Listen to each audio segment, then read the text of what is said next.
കുറി ഈ പേടകം മരുതവന ശിവൻകുട്ടിയാണ്. ഏതാണ്ട് 40-ലേറെ വർഷം അതെ, അദ്ദേഹം ഈ പേടകം സന്നിധാനത്തേക്ക് ചുമന്നുകൊണ്ട് വന്നിട്ടുണ്ട്. ഇതിപ്പോൾ തിരുമുറ്റത്തേക്ക് കൊടിമരത്തിൻ്റെ ചുവട്ടിലേക്ക് എത്തിയിരിക്കുകയാണ്.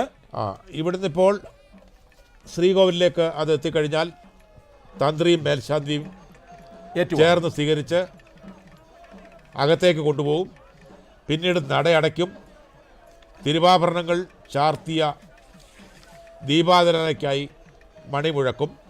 നട തുറക്കുമ്പോൾ നമ്മൾ കാണുന്നത് മറ്റൊരയ്യപ്പനെയാണ്,